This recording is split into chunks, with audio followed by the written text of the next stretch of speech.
ሰላም ጋይስ እንደና በቅድሚያም ለአካውንቱ አዲስ ከሆናችሁ አካውንቱን ፎሎ ሰብስክራይብ ታደርጉ ዘንድ በአክብሮት ጠይቃለሁ።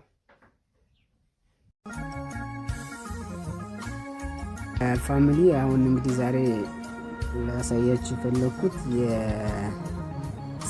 በሳፋሪኮም ኢንተርኔት በምንጠቀምበት ጊዜ ለምሳሌ ፓኬጅ ገዝተን በፓኬጅ እየተጠቀመ ያለ ኢንተርኔት ስልካችን ላይ ካርድ ይኖረዋል። ፓኬጁን ይጨርስና ካርዳችን ኢንተርኔት በተለይ ቪዲዮ ምናምን ዩቲዩብ ምናምን ከሆነ የምንጠቀመው እልም አድርጎ በእርግጥ ኖቲፊኬሽን አለርት ይገባል። ወይኔ ፐርሰንት ተጠቅመን ወይኔ ያልቀረ ምናምን ግን አንዳንዴኛ ያነዛ መንትሮች አለርቶች ኖቲፊኬሽን ሳናይ እንቀርና ስልካችን ላይ ያለውን ዳታ እልም አድርጎ ይበላብናልና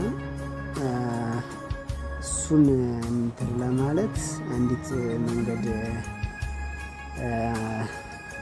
አክቲቭ ማድረግ ጥሩ ነው ብዬ አስባለሁ። እሱ ምንድነው? ስልካችን የስልካችን የሳፋሪኮም ሲም ኢንተርኔት በዳታ እንዳይሰራ፣ ያ ማለት ያለ ፓኬጅ እንዳይሰራ፣ ፓኬጅ ብቻ ፓኬጅ ስንገዛ ብቻ ኢንተርኔት እንዲሰራ የሚያደርግ ሲቲንግ ነው ማሳያችሁ ዛሬ።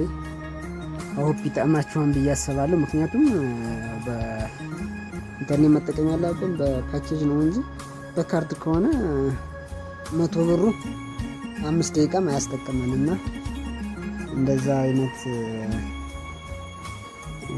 ነገሮችን እንትን ለማለት ነው። እቺን ነገር እንደያርጋችሁ ብታስተካክሏት ላበረታታችሁ ፈልጋለሁ።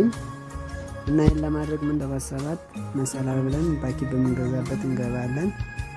ከዛ እዚህ ጋር ሁለት ብለን እንገባለን ማለት ሁለት ኢንተርኔት እና መልእክት። ከዛ እዚህ ጋር ከገባን በኋላ ምን ይላል? አንድ ኢንተርኔት ምትላለች፣ በሷ እንገባለን ማለት ነው።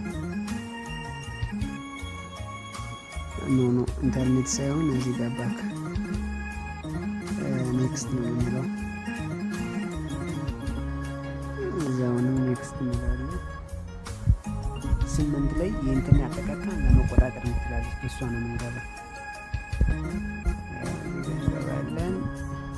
ከጥቅል ውጭ ኢንተርኔት ለመጠቀም ይላል። ከጥቅል ኢንተርኔት ለመጠቀም ለማስጀመር ለማስቆም ነው። ኦልሬዲ ከጥቅል ውጭ ኢንተርኔት ለማስቆም ብዬ አስቆመዋለሁ። ኢንተርኔት ከጥቅል ውጭ እየሰራ ለሚሰራው ስለዚህ ሁኔታውን ማየት እንችላለን። ምንድነው ከጥቅል ውጭ ኢንተርኔት እየሰራ ነው የሚለው ሁኔታ በሚለው ማየት ይችላል። ስለዚህ እናንተ አሁን ይሄን ለማድረግ ከፈለጋችሁ